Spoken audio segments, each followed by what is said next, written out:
ne pas bien comprendre le fonctionnement du système canadien. J'aurais dû mettre ça en gras. Et notamment en matière de finances personnelles. On ne nous a pas appris à l'école à gérer l'argent. On nous a dit, bah, tu travailles, paye tes factures. Derrière cette phrase, il faut vraiment comprendre comment le système marche.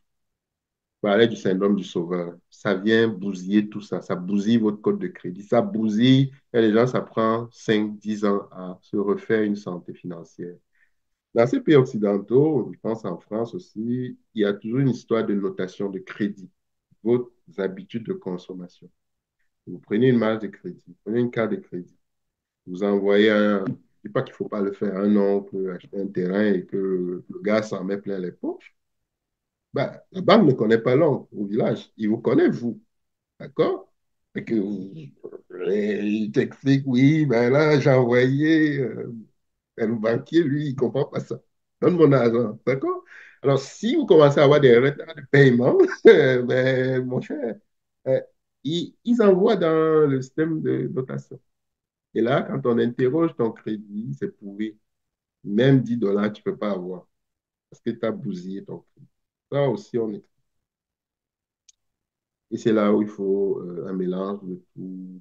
Et je gagne un salaire après impôt, par exemple, dit comme ça, il me reste 1 000 dollars. Je ne devrais pas avoir une maison qui dépasse le tiers du salaire net, par exemple. Il y a plein de petites règles comme ça qu'il faut savoir. Je dois envoyer de l'argent au pays, mais est-ce que après mon budget, il me reste quelque chose? S'il me reste quelque chose, j'envoie. S'il ne reste pas quelque chose, j'envoie. Malheureusement, des fois, vous allez ici dans les agences Western Union, vous allez voir des gens, ils n'ont même pas de chaussures. Mais va voir le petit frère ou la petite soeur à qui il envoie l'argent en Afrique. Il y a un d'ailleurs, je pense qu'il était choqué. Son ami lui a donné l'argent d'aller au pays, donner de l'argent à son petit frère. Son petit frère est venu en voiture. Quand il a vu comment son petit était habillé, il a appelé son ami. Il lui a dit, je ne lui remets pas l'argent. Non, je rentre avec l'argent en France. Je rentre, je prends autorité et tu vas commencer à t'habiller. Je dis, il est comme un fou en France. Il est comme un fou. Mais là, le petit est venu avec une belle caisse et tout. Il dit, qu'est-ce qu'il a demandé à son petit frère? Qu'est-ce qu'il fait ici en Afrique? Non, c'est dur, hein? Vous savez, c'est dur. Hein? L'Afrique est dure, hein? D'accord? Mais donc, il est rentré avec l'argent. Il a dit, c'est toi qui vas envoyer l'argent à ton petit frère. Moi, là, je n'envoie pas. D'accord? Parce qu'il sait comment son aîné souffre en Occident. Ils sont pleins là, allez dans les Western Union, vous allez voir, ils sont alignés comme des fous, des malades mentaux. Mais ça, faites attention. Donc, le piège des petits, comment bien gérer sa dette étudiante? Voilà un autre point. Moi, j'ai intervenu sur la chaîne de Philippe Simo. Je pense que les gens n'avaient pas très bien compris. On n'est pas dans un pays où on est liquide. On est dans des pays où on est crédible. Quelqu'un peut être milliardaire au pays, c'est vrai. Mais si tu peux être milliardaire, mais avec, en jouant sous ce que j'appelle l'effet de levier. Plus tu es crédible, plus on t'en prête. Et là, il faut connaître comment jouer avec ça. Il y a des gens ici, tu peux lui demander 100 000 dollars, il te les donne. Mais ce n'est pas à lui. Mais il a cette capacité d'endettement. Parce qu'en amont, il a bien travaillé sur les finances personnelles. D'accord? Il y a une discipline. Et là, cette dette étudiante, c'est garanti par le gouvernement. Ce n'est même pas une dette. Vous pouvez avoir une bourse dès que vous arrivez au Canada jour 1. Si vous allez à temps plein, parfois, elle ne vous implique pas sans dette. La bourse est quasiment automatique quand tu es résident permanent. Il n'y a pas de corruption, pas de si je suis arrivé. La dame a dit, tu as une inscription, oui, j'étais à l'ETS, va dans tel bureau, elle fait des simulations, tu vois combien on va te donner, ça, 700 par mois ou 800, peu importe. Ça peut être changé aujourd'hui. Tu signes les documents, tu fais ta demande de mails, c'est fini. Je ne sais même plus si ça s'appelle le mail, ça. C'est fini et puis on commence à te verser ton argent. Et si tu ne travailles pas beaucoup, tu peux avoir facilement tout ça converti en bourse. Mais si tu travailles, eux, dans leur tête, ils se disent, toi, si tu travailles, tu as de l'argent. Donc, ils vont, dans ton rapport d'impôt, ils vont venir t'imputer ça. Ils vont dire, ah, tu as Ah, travaillé cette année tel montant, donc on va te retirer, on va diminuer les montants l'année d'après. OK? Certains travaillaient moins de 15 000, je ne sais plus c'est quoi la règle, il y a des calculatrices, moins de 10 000. En tout cas, il y avait un seuil comme ça, là, ou si tu dépassais d'1 dollar, donc c'est ça qu'il faut surveiller. Mais ce n'est pas une dette.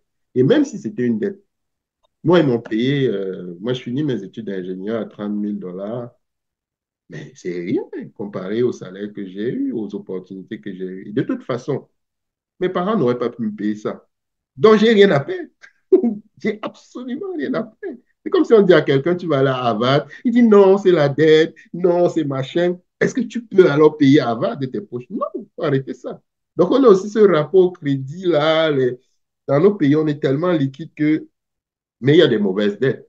Il y a des dettes de consommation. Et là, on est très fort là-dedans. La meilleure griffe, la dernière tennis, ça, on est bon là-dedans. Quand il faut aller dans ce type de dette, souvent, on n'est pas très regardant. Le dernier iPhone, mais se former, ça commence à coûter cher. Donc, ça, c'est paradoxal. Le piège des petits boulots, ça, c'est un bon truc. Il y en a qui vont arriver, ils vont tomber dans les petits boulots, ils ne vont plus sortir de là parce qu'ils ont pris, encore une fois, la dette, pris, meubler la maison, tout ce que vous voulez, la dernière voiture, neuve, parce qu'ici, on vous donne tout, hein. On vous donne tout, là, quasiment si vous travaillez. Mais là, quand tu as fait tout ça, comment tu sors de là? Ça devient compliqué. Tu dois accumuler un, deux, trois petits boulots au lieu peut-être de faire une bonne certification, peut-être prendre ces boulots-là de soir, de fin de semaine. C'est ce que j'ai dit à Martial. Essaye autant que se peut de faire ces boulots de soir, fin de semaine, pour te laisser une porte de Ouais, sortie. ouais. C'est Je ça. suis en train de travailler dessus Voilà. pour les fins de semaine et les week-ends Les week-ends, et les soirs, je afin l'espère. d'avoir le temps en journée pour mes activités. Postuler, faire ta Ouais, certif et être ouais, sûr que tu ne vas pas quasiment mourir enchaîné là-dedans. ouais, ça c'est vrai. Hein? L'homme tombe dedans et se met bien dans du confort, ce qui est correct. L'homme aime tout le monde. Qui n'aime pas le confort? Et si on vous appelait d'aller vivre à la Maison Blanche, je ne sais pas, il n'y a pas beaucoup de gens qui vont dire non, je vais réfléchir et tout, d'accord? Mais ce confort peut être à un moment aussi un frein. Moi, j'ai eu un ami, Didier, je ne sais pas s'il m'écoutera peut-être un jour, il travaillait. Moi, je venais faire mon bac. Puis il me disait, ah, tu as fait le bon choix. Parce que lui, il a été tellement frustré, et il est venu. Il y avait un bon emploi, il y avait tout, mais il n'évoluait pas dans sa carrière. Donc, il a dû faire un retour aux études. Il a tout vendu. Il a payé une petite voiture. Il est rentré en appartement. J'ai apprécié vraiment son courage. Puis, il y avait des gens qui nous disaient, ouais, mais vous êtes en train de perdre le temps à l'école d'ingénieur. Vous n'avez jamais trouvé de travail. Il a dit, qui vous a dit ça? Donc, que ce soit les certifs, dès que vous êtes certifié, dès que vous avez une compétence avérée, ce n'est pas une perte de temps. Ça peut vraiment changer votre vie. Les petits boulots de soit fin de semaine, pourquoi pas, mais pas en journée. Le choix de la conjointe, ça aussi c'est important parce que la conjointe ici va déterminer, je pense même de 75-80% le succès. Quand il dit comme conjointe, c'est vraiment que vous avez le même mindset. Est-ce que la conjointe va comprendre que tu es ingénieur ou tu es entrepreneur, tu bosses fort et elle ne sera pas frustrée. Peut-être les enfants, elle va en prendre plus, mais c'est sûr que le ou la conjointe, un des deux, vous ne pouvez pas tous être 100 à l'heure parce que les enfants vont y passer. Ça, c'est clair. Il ne faut pas qu'on oublie nos valeurs africaines. Tellement on cherche l'argent, l'argent, l'argent. Et j'ai déjà appris même qu'il y avait deux infirmiers qui changeaient leur enfant à la fenêtre, là, dans une station-service. Il n'y avait même plus le temps de se voir à la maison. Donc, passer l'enfant l'un baisse la vitre, l'autre prend l'enfant. Il faut juste se poser la question si c'est ça qu'on veut aussi. Donc, si vous êtes dans un mode où chacun vient se réaliser au Canada et s'en fout, entre guillemets, de la vie des enfants, de l'impact que ça aura, ça va péter. Même si ça ne pète pas pour vous, les enfants, ils vont en pâtir. Donc, la conjointe ou le conjoint doit être compréhensif quand l'autre s'engage un peu plus fort. Il y en a, mon gestionnaire, je parlais de Mustapha, sa femme n'a quasiment jamais travaillé. Mais lui, il faisait des salaires très mirobolants. Elle n'avait pas besoin. Mais pour faire ce salaire, c'est pas juste 35 heures. Il faut que tu délivres, que tu sois un top performer. Pour être un entrepreneur top performer, il faut que tu délivres. Il ne faut pas penser que tu vas travailler 35 heures, venir voir Netflix et puis c'est bon. Là, l'autre conjointe, l'homme comme la femme, peut doser l'équilibre de la famille. Et voilà. Il y a certaines communautés où les femmes quasiment vont ouvrir des garderies, il y a des stratégies, peu importe. Moi, j'ai un ami personnel, sa femme, elle n'a jamais travaillé à temps plein. C'était un deal entre eux. Il y a plusieurs combinaisons à vous de voir. Et l'éducation des enfants, c'est un peu la même chose. Les enfants ici, encore une fois, faites pas l'erreur de vous oublier. Vous allez dans un quartier malfamé parce que, ah, mais non, je dois faire ci, je dois sauver le monde, ça peut être mon pasteur, peu importe. Il y en a ici, voilà. Mais l'adresse des résidences, ça vous condamne. L'école de secteur va être l'école de votre enfant. Si vous êtes dans un quartier malfamé, c'est fini. L'enfant va être avec probablement des délinquants. Alors, il peut être initié à plein de choses, la drogue, tout ce que vous voulez. Et la drogue, ça c'est. Alors, si vous aviez été peut-être un peu focus sur vous, vous allez pouvoir, à un moment donné, quand l'enfant naît, vous dites j'ai 3 ans ou 4 ans, gros max, le premier, pour quitter le quartier. Si je suis dans un quartier malfamé, je cherche à payer une maison dans un quartier résidentiel, je cherche à envoyer l'enfant au privé. Si je ne peux pas changer de quartier, je peux envoyer l'enfant dans une école privée. Je vous assure, là, ce que je vous dis là, et puis d'autres vont compléter, j'aurais bien voulu savoir ça. Joue au Canada. Donc, tout ça, les gens font. Donc, vous allez dans une spirale de je veux, je veux, je veux, je veux, je veux, je veux, je veux. Personne de nous ne va sauver l'Afrique. Personne. Malheureusement, c'est la vérité. Au mieux, vous allez peut-être faire voyager toute votre famille, frères, sœurs, mère, père, soit parce que, comme quelqu'un m'a dit, et c'est vrai, si tu ne le fais pas, on va te maudire que tu es le plus méchant de la terre, tu n'as jamais rien fait pour quelqu'un, bla, bla, bla, bla, bla. Vous connaissez un peu la chanson, on va s'enrouler au sol. Mais, mais tu sais, c'est une stratégie. Tu sais, moi, je dis aux gens, venez, si j'avais à refaire, je dis aux gens, venez, prenez 5 à 10 ans pour vous bâtir un vrai patrimoine. Avant de penser. Et moi, j'ai côtoyé des gens quand même assez ultra riches en Suisse. J'ai vu leur modèle. Ils ont fait une carrière, ils sont 60, 50 ans, très ultra riches.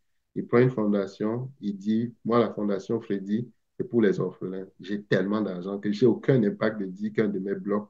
Et j'étais boursier de sa fondation. Et ça m'a soutenu en Suisse. C'est pour ça que j'ai donné une bourse à Martial. Parce que sont, lui, je vais envoyer l'argent. Donc, ben là, donc j'ai juste redonné. D'accord?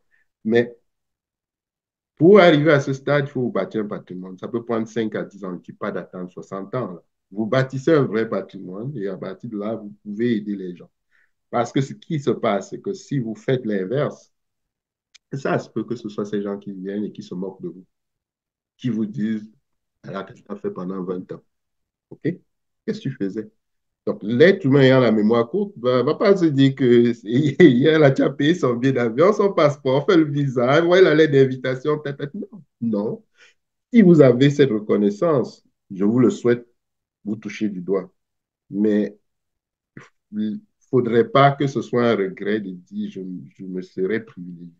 Moi, je suis un choyé parce que j'ai la chance d'avoir un bon boulot au Canada. Je me suis lancé en entrepreneuriat. Visiblement, j'ai des gens qui adhèrent à ce que je fais. La preuve, vous êtes là. Mais ce n'est pas tout le monde qui a ça. Si vous êtes dans un mauvais boulot, mal payé, vous êtes frustré, vous allez passer la vie avec des nerfs, on n'en plus fini. Parce que les gens, là, ils sont individualistes. Quand les gens vont arriver ici, c'est leurs objectifs. Hein. Ce n'est pas vous, là. Non, c'est leurs objectifs. D'accord? Et un ami, il a mis son petit frère à la porte. On va dire au pays, ouais, mais machin, son petit est venu chez lui. Le petit allait se marier au pays sans même qu'il sache. C'est-à-dire, tu héberges quelqu'un chez toi, tu dis, ouais, mais gars, on va trouver des stratégies. Mais là, qu'est-ce que tu vas faire? Pop, le petit décale, il faut payer ce mari. Le gars apprend seulement par Facebook. que, ah, son fils. Et un grand mari, même le gars même n'a pas fait, même son mariage, le grand m'a dit que, même moi, je ne sais pas où le petit a trouvé l'argent. D'accord? Il est revenu, il a dit, dehors, dehors, avec grand D-E, dehors. Ah, donc, je vous dis, pas de ne pas aider, mais l'être humain, malheureusement, et moi inclus, on a la mémoire courte. Alors, donc, c'est ça. Et vous, est-ce que vous souhaitez rajouter quelques affaires là-dessus pour finir? Pas si ça, j'aurais pu encore parler, mais il y a tellement à dire, je me suis limité à ça. Que quelqu'un veut se mouiller, je sais que j'ai Romuald, il y a plein de gens là. Vous êtes encore là ou vous êtes...